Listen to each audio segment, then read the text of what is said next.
தவறு. காரணம், 2 நாடுகளுக்கு இடையிலே தூதுவனாக வந்த ஒரு டிப்ளமேட்டை நாம் கொல்லக்கூடாது என்று 1961 ஐக்கிய நாடுகள் சபை நிறுவிய கன்வென்ஷனை 8ஆம் நூற்றாண்டில் கம்பன் எழுதினார் என்று நான் அதில் ஒரு அதிகாரத்தையே நான் எழுதியிருக்கிறேன். அவர்களுக்கு என்னுடைய வாழ்த்துக்கள். இனி வாலியே என்கிற அணி இளவல் திரு கவிஞர் அவர்கள் எழுதுகிறார்கள். ஒரு பூசை முற்றவும் நக்கு முக்கென ஆசை பற்றி அறையவற்றேன் மற்றில் காசில் கொற்றத்து ராமன் கதையோ. அனைவருக்கும் வணக்கம். மதிப்பிற்குரிய நடுவர் அவர்களே, பேச்சாளர் பெருமக்களே, அவையில் நிறைந்து காணப்படும் சுவைஞர்களே, உங்கள் அனைவருக்கும் எனது பணிவான வணக்கத்தை தெரிவித்துக் கொள்கிறேன். கம்பன் காவியத்தில் யார் நம்மை அதிகம் பிரமிக்க வைக்கிறார்கள் என்பது எனக்கு கொடுக்கப்பட்ட தலைப்பு. அதற்கு கீழ் வாலியே என்கின்ற அணியில் நான் வாதிடுவேன். கவிதா அம்மையார் பேசுகின்ற பொழுது ஒரு விஷயத்தை அழகாக கொண்டு வந்து அப்படியே சேர்க்கிறார்கள். அது என்னவென்றால், ராமன் கடவுள், அவன் பிரமிக்க வைப்பவனாக இருப்பதில் எந்த ஆச்சரியமும் இல்லை. ஏனெனில் அவன் பிரம்மம், அவன் பிரமிப்புதான். அவன் அப்படி இல்லாவிட்டால் தான் பிரமிப்பு. எல்லாவற்றிலும் சீரனாக, ஒழுக்கவாதியாக, ஆற்றல் நிறைந்தவனாக அவன் இருப்பது பிரமிப்பல்ல, அது அவனுடைய இயல்பு. ஆனால் ராவணனுக்கு அப்படி அல்ல என்று பேசினார்கள். மறுக்கிறேன், ராவணனுக்கும் அப்படித்தான். ராவணன் ஒன்றும் சாதாரணமானவன் அல்ல. ஐயன் வையம் தந்தான் நான்முகன் மைந்தன் மகன் மைந்தன் ஐயன் வேதம் 1000 வல்லோன் அறிவாளன் என்று அரக்கமார்கள் பேசுகிறார்கள். ஐயன் எப்படிப்பட்டவன் என்றால், ராவணன் 1000 வேதங்களில் வல்லவன். ராமன் 1000 வேதத்துக்கு உட்பொருளாக இருப்பவன். 2 பேரும் பிரமிப்பாக இருப்பது அவர்களுடைய தனி இயல்பல்ல, அவர்களுடைய பொது இயல்பு. ஆனால் ஒரு கேள்வியை சபையின் முன் வைக்கிறேன். வாலி வேதம் கற்றவனா? வாலி கல்வி கற்றவனா? வாலி வாணர். வாலி வாணர். ராமன் இப்படி உன்னுடைய தம்பியை எடுத்து உன்னுடைய மனையாட்டியாக வைத்திருக்கிறாயே, இது நியாயமா என்று கேட்டவுடன் வாலி சொல்கிற பதில், நான் குரங்குட, நான் குரங்கு, எனக்கு உங்களுடைய சட்டத்திட்டங்கள் எல்லாம் எனக்கு கிடையாது. அப்படி என்றால் வாலி ஏன் பிரமிப்பாக இருக்கிறார் என்பதை பற்றி நாம் சிந்திக்க வேண்டும். மேலும் கவிதாமையார் கூறுகின்ற பொழுது சொன்னார்கள், வாலி தன்னுடைய மனைவியின் பேச்சை கேட்கவில்லை, இதில் என்ன பிரமிப்பு இருக்கிறது என்று. ஏன் கேட்கவில்லை என்பதை நாம் சரியாக ஆராய வேண்டும். வாலி போருக்கு புறப்படுகிறான். அப்பொழுது தாரை நிறுத்துகிறாள், போகாதே, என்னவோ நடக்கப் போகிறது போல என்று.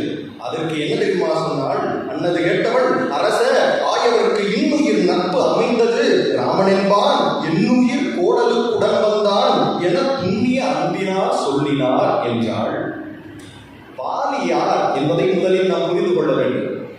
ராமன் அறத்தின் மூர்த்தி என்பதை காலம் முழுமைக்கும் நம்பி அவனை துதித்துக் கொண்டிருந்த பக்தன் வாலி. 4 திசைகளிலும் சென்று சிவபூசை செய்து வந்தவன் வாலி. அப்படிப்பட்ட வாலிக்கு இந்த வார்த்தையை கேட்டவுடன் கோபம் வருகிறது. உழைத்தவர் இருவினைக்கு ஊறு காண்கிறாது, அடைத்தையர் உலகனுக்கு அறத்தின் ஆறலாம், இழைத்தவர்க்கு இயல்பல இயல்பு என் செய்தாய், பிழைத்தனை நீ பெண்மையால் என்று கூறு. நீ பெண்மை என்கின்ற காரணத்தினால் உன்னை விட்டு வைக்கிறேன். ராமனை பார்த்தா இந்த சொல்லை சொல்லுகிறார். நான் சராசர காலமும் எவனை துதித்துக் கொண்டிருக்கிறேனோ அவன் என்னை கொல்லப் போகிறான் என்று சொல்கிறாயா? என்னுடைய இரட்சக பாதங்கள் என்னை எட்டி மிதிக்கும் என்று சொல்லுகிறாயா? அப்படி சொல்வதில் என்ன தர்மம் இருக்கிறது? நீ பெண் என்பதால் விடுகிறேன் என்று வாலி கூறுகிறார். ஆனால் அவர் சொன்னது போல பரிதாபத்துக்குரிய நிலைமை, அவனாலே தான் வாலி கொல்லப்பட்டார். ஆனால் கற்போரை பிரமிக்க வைக்கும் இடமாக அந்த பரிதாபத்தை நான் நிலைநிறுத்தப் போவது கிடையாது. ஏனெனில் பரிதாபம் எல்லா மக்களுக்கும் உள்ளது. வாலி மட்டும்தான் பரிதாபத்தில் ஞானத்தை கண்டுகொண்டார். கடவுள் யார் என்பதை உணர்வதில் இருக்கிறது மனிதர்களுடைய பிரம்மாண்டமும் பிரமிப்பு. மேலும் ஒன்றை புரிந்து கொள்ள வேண்டும், ராமன் கடவுள் தான். ஆனால் தான் கடவுள் என்பதே ராமனுக்கு தெரியாது. கடைசியில் யுத்தகாண்டம் படிக்கின்ற பொழுது கருடாழ்வார் வந்து அழுகிறார். சொல்லும் துடைத்தி பொருளாதி தூயவரனும் துறந்து திரிவார், வில் ஒன்றெடுத்தி சரம் ஒன்றெடுத்தி விழி சங்க மங்கையுடையார், கொள் என் துரைத்தி கொலையும் துணிற்றி கொடியாய் மாயை அறியே அல்லென்று நிற்றி மகளாதி ஆறிவதி ரேக மாயை அறிவார் என்று. இந்த மாயை, இப்படி கிடக்கின்ற மாயை யாருக்கு புரியும்? நீதான் கொல்லியிருக்கிறார், நீதான் கொல்லப்பட்டும் கிடக்கிறார், நீதான் பகலாக இருக்கிறார், நீதான் இரவாக இருக்கிறார், நீதான் சங்கு சக்கரங்களை தாங்குகிறாய், நீயே செத்து மடிகிறாய். கேட்கிறார், என்ன மாயை இது, யாரால் புரிந்து கொள்ள முடியும்? இப்படி இருக்கின்ற நீ தம்பி இறந்து போய் விடுவானோ என்கின்ற பயத்தில் அறத்தால் என்ன பயன் என்று கேட்கிறாயே, இந்த மாயை யாரால் விளங்கிக் கொள்ள முடியும் என்று கடவுளாக தன்னை உணராத ராமனை பார்த்து கருடன் பேசினார். மேலும் கவிதா அம்மையார் பேசினார், ராவணனுக்கு அவன் கடவுள் என்று தெரிந்தது என்ன பயம்? 10 தலைகளால் பிரமிப்பை ஏற்படுத்தியவன் அந்த 10 தலையில் ஒரு தலையை வைத்து யோசித்தாலே படித்திருப்பான். 10 தலையால் ஒரு பயம் இல்லை. ஆனால் முதலில் வாலிக்கு ஏற்படுகிறது ஒரு திகை. மேலும் ஒரு விஷயத்தை நாம் யோசித்து பார்க்க வேண்டும். ராமன் துளைத்த எல்லா வானங்களும் துளைத்த உடலின் ஊடு சென்று பின் செல்கிறது. தாடகையை ராமன் துளைக்கிறான். சொல்லொக்கும் கடியதேக சுடுசரம் கரிய செம்மல் அல்லொக்கும் நிறத்தினால் மேல் விடுதல். அது எப்படி போயிற்று என்று கூறுகின்ற பொழுது, கல்லார்க்கு நல்லோர் சொன்ன பொருளென போயிற்றன்றே என்று கம்பன் எழுதுகிறான். அடடா, எல்லாவற்றையும் கேட்காமல் கல்லாமல் இருப்பவர்களுக்கு ஒரு நல்ல பொருளை சொன்னால் எப்படி இந்த காதல் வாங்கி அந்த காதல் விட்டு விடுவார்களோ அப்படி சரம் மூடு சென்றது என்று கம்பன் ஒரு ஓமையை போடுகிறான். ராவணனிடம் எப்படி சரம் சென்றது என்று கூறுகின்ற பொழுது, முக்கோடி வாழ்நாளும் என்னுடைய பெருந்தவமும் முதல்வன் முன்னால் எக்கோடியாரும் பலப்படான் எனக் கொடுத்த வரம் ஏனை திக்கோடும் புகழனைத்தும் சென்று கிடந்த புயவலில் தின்று மார்பில் புக்கோடி உயிர் பருகி புறம்போயிற்றாகவன்றன் புனிதவாடி என்று கம்மன் பேசுகிறார். பின்னால் போய்விட்டது. ஆனால் வாலியிடம் என்ன நடந்தது? வாலியிடம் அம்பு வந்தது, அப்படியே நின்றுவிட்டது. ஏன்? வாலி அம்பை பார்க்கிறார். உண்மைசார் உலகற்கெல்லாம் மூலமந்திரத்தை முற்றும் தம்மையை தமக்கு நல்கும் தனிப்பெரும் பதத்தை இம்மைக்கும் எழுமை நோய்க்கும் மருந்தில் ராமன் என்னும் செம்மைசே நாமும் தன்னை கண்களில் தெரிய கண்டான். வாலி கடைசியில் எதற்காக தெரியுமா வருத்தப்படுகிறான்? அதான் ராமா, நான் சாக போகிறேனே என்பதெல்லாம் அவனது வருத்தம் கிடையாது. உன்னுடைய அறத்தில் நீ குன்றுவதற்கு நான் காரணமாகிவிட்டேனே சொல்வது. நான் காரணமாகிவிட்டேன்.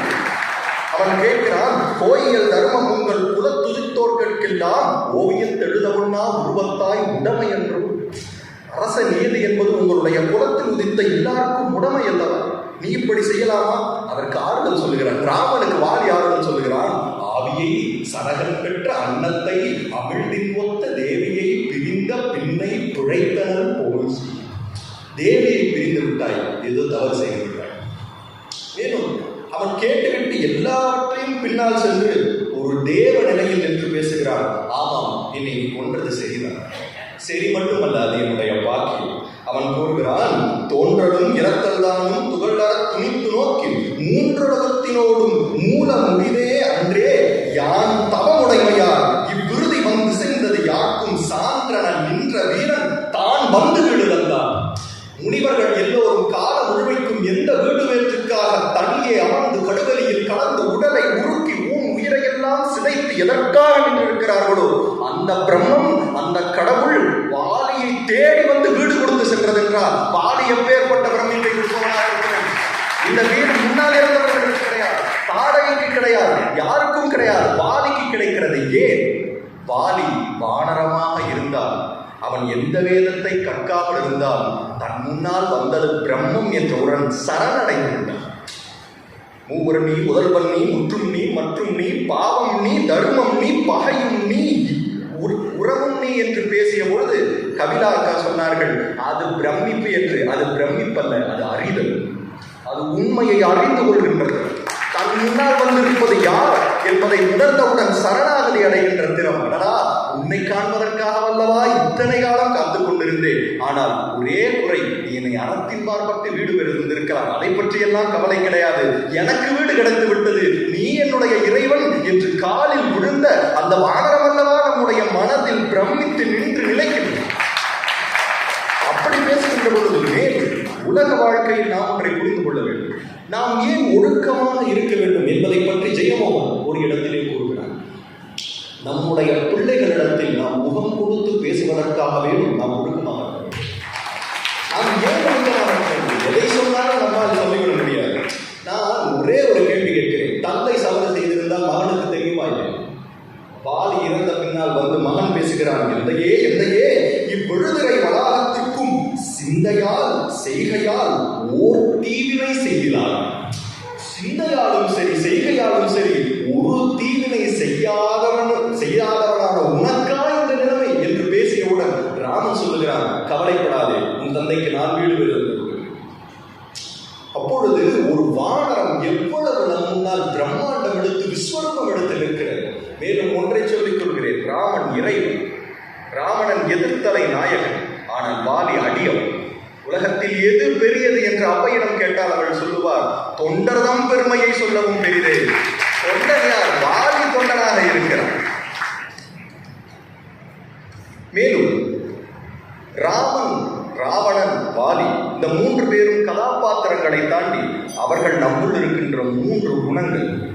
ராமன் நாம் அடைய வேண்டிய உயரம், ராவணன் நாம் கழிக்க வேண்டிய துயரம், வாலி நாம் இருக்க வேண்டிய பொருள். வாய்ப்பளித்தமைக்கு நன்றி கூறுகிறேன். திரு கபிலன் அவர்களுக்கு ஒரு பலத்த கடவுள் இருக்கிறது.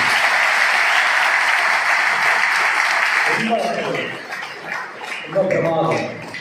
அதுவும் நாகபாச படலத்தில் கருடன் துதி